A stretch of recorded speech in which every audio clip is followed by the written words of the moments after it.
खुदा की परिभाषा हुवल अव्वल हुवल आखिर हुवल जाहिर हुवल बातिन व हुवा वकुल्ल शैइन अलीम। हुवल अव्वल, he is the first, there is nothing before him. हुवल अव्वल, हुवल आखिर, उसके बाद कुछ नहीं होगा। वो परवरदिगार वो है जिसके आगे कुछ नहीं होगा, उसके आगे कुछ है नहीं। हुवल जाहिर, जितना दिखता है वो सब वही है। हुवल बातिन, जो हमें दिखता है वही थोड़ी है। चंद्रमा का पिछला हिस्सा नहीं दिखता तो क्या है नहीं? तो जो तुम्हें नहीं दिखता लेकिन है वो भी वही है। हुवल जाहिर हुवल बातिन वहुवा वकुल्ल शैइन अलीम, हर बातों को जानने वाला है वो। और क्या कहते हैं वेद, क्या कहते हैं? शिव सहस्त्र नाम में भगवान शंकर के 1000 नाम हैं। अनाद्यंतः व्यक्ता व्यक्तः बहुश्रुतः। अनाद्यंतः, जिसका आदि नहीं, जिसका अंत नहीं। अनाद्यंतः व्यक्ता व्यक्तः, जो व्यक्त है वो सारा वही, जो अव्यक्त है वो वही। बहुश्रुतः, सर्वज्ञ, सब कुछ जानने वाला, कॉन्शियसनेस का सोर्स है ना वो, इसलिए सब कुछ जानने वाला वही परमात्मा, वही परवरदिगार। और Bible, I am the alpha and the omega, I am the alpha and the omega, I am the first and the last. किससे लड़ रहे हो और क्यों लड़ रहे हैं? हम क्यों नहीं कोर में जाते और उन एक बातों को देखते जो एकदम एक तरीके से डिफाइन करता है उस परमात्मा को, और उसको छोड़ करके हम छिलकों पे लड़ाइयां लड़ रहे हैं। गूदे छोड़ करके हम छिलकों पे लड़ाइयां लड़ रहे हैं, जाने गंवा रहे हैं, दुकानें जलाते हैं, शहर फूंक देते हैं, और अपने इस देश की और आसपास के पड़ोसी देशों में भी तबाहियां कटी हुई हैं छिलकों की लड़ाई पे।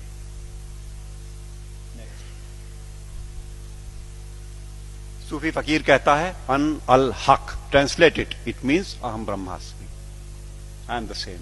अन अल हक, ये सूफी फकीर बोलते हैं। लेकिन हम हैं कि लड़ने से बाज नहीं आने वाले। हम हैं वो इसे नहीं सुनेंगे, न मानने को तैयार होंगे। वो वही बात होली बाइबल जब कहती है कि I am the way the truth and the life, no one cometh unto the father but by me. But by me means through the soul, जो हमारे अंदर वो ज्योति का पुंज है, उसी के थ्रू रास्ता अंदर जाएगा।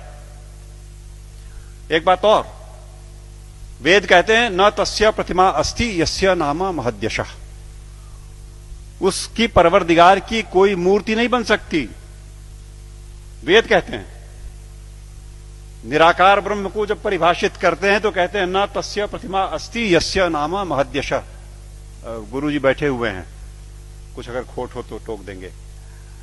वो जो मूर्ति पूजन गलत नहीं है, अपने हिसाब से उन्होंने कहा वो इनिशियल स्टेजेस में आपके लिए ठीक है, करो आप, भाव आपने वहां प्रतिष्ठा की, आपको परिणाम देगा। लेकिन सच मायने में जो निराकार पर ब्रह्म है उसकी मूर्ति वूर्ति नहीं बननी। तो बातें फिर वही सारी की सारी, जहां एका है वो देखेंगे नहीं, जहां झगड़ा है वहां बैठे हुए हैं, वहां हथियार निकाल लिए हैं। नेक्स्ट, सच बात तो यह है कि आज की दिक्कत यह है कि ये अधर्म जो है ये धर्म के रूप में चला आया है। समस्या ये हो गई, जो नहीं करने लायक बातें हैं उन्हें हम मानते हैं कि ये धार्मिक है। सती प्रथा थी कभी इसी देश में ना, 6 साल की बच्ची का ब्याह कर दिया, उसे शादी पता नहीं, गुड़िया गुड्डी खेलती हुई, और वो बैठी और मिठाई खा करके बीवी बन गई, पत्नी हो गई। और बगल के गांव का लड़का 8 साल का किसी बीमारी में चला गया, अब ये सती हो गई। अब इसे चढ़ा दो किसी ढेर सारे लकड़ी के ढेर पे और लाठियों से पीट के और ढोल ढपाटे मचाते हुए सती कर दो। पागलपन। It was never a prescription of any of the religions that we have. लेकिन वो एक बार धर्म मान लिया लोगों ने तो अपनी बेटियों को जला दिया। दिक्कत तब है जब देश में अधर्म धर्म का लबादा ओढ़ के आता है, लड़ाई लंबी हो जाती है। हम उसे धर्म मानते हैं जो अधर्म है। अभी चल रहा है, मैंने कैंपेन किया जबलपुर में, एंटी क्रैकर कैंपेन। दिवाली पे मर्यादा पुरुषोत्तम भगवान राम के आगमन के नाम पे ये देश, विश्वनाथ जी, 6000 करोड़ रुपए का बारूद अपने आसमान में भरता है। 6,000 करोड़ का बारूद उस देश में जहां दिवाली के दिन करोड़ों के हाथ में एक बताशा नहीं और एक दिया नहीं। अधर्म। जुआ खेलते हैं, शराब पीते हैं, दिवाली में लक्ष्मी जी प्रसन्न हो जाएंगी जुआ खेलने से। What a madness is that. लेकिन चल रहा है। अधर्म जब धर्म का लबादा ओढ़ के घुसेगा समाज में तो नहीं निकलेगा आसानी से। और अगर वो निकलेगा आपके प्रयास से, आप जगे हुए लोग हैं, आपके प्रयास से जाएगा। राह चलतों के प्रयास में से वो बात नहीं आनी, वो समझ ही नहीं सकते। या आप सुन तो रहे हो, आप शायद समझ भी जरूर रहे होगे। इस देश का एक बड़ा हिस्सा इन बातों को न सुन पाएगा न समझेगा। धैर्य नहीं उसके पास, समझ भी नहीं उसके पास। और आवश्यकता इस बात की है कि अधर्म जब धर्म का लबादा ओढ़ के आए तो पहचान के इग्नोर कर दो। लड़ाई नहीं लड़नी, आवश्यकता नहीं उससे लड़ाई की। It only needs to be ignored and probably that will do the trick next.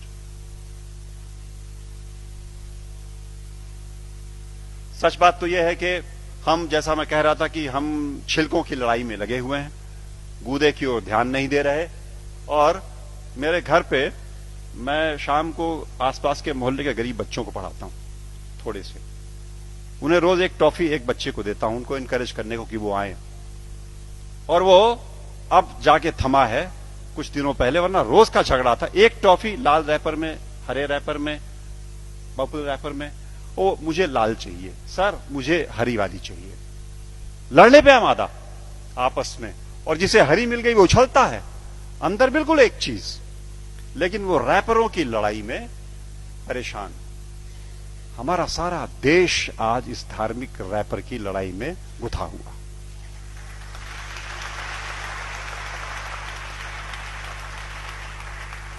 और यकीन मानो आपकी वो परवरदिगार ऊपर से देखता होगा तो बड़ा हंसता होगा। ये मनुष्य मेरा इंटीग्रिटी और मेरा कंपैशन लेकर के पृथ्वी पर मेरे नुमाइंदे बन करके इन रैपर्स पे उलझे हुए लड़ रहे हैं। और ये मेरे घर की छत के बच्चे तो चलो खाली आवाज कशी करते हैं, यहां तो चाकू लगा देते पेट में, यहां तो जान मार देंगे, दुकानें जला देंगे, शहर लूट लेंगे। उन रैपर्स की लड़ाई में कब तक चलेगा मित्रों? सच बात तो यह है, मैं हल्का महसूस कर रहा हूं आज आपके बीच में ये बातें कह करके। मैंने ये बोझ उतार करके आपके कंधे पे डाला। आज मैं अकेला था ये बात बोलने को। आज के बाद आप सबके ऊपर ये जिम्मेदारी है कि आप एक बार रुको, ठहरो, सोचो, जागरूक हो और जागरूक करो औरों को, वरना ये देश की तबाही ऐसे ही चलती रहेगी। नेक्स्ट।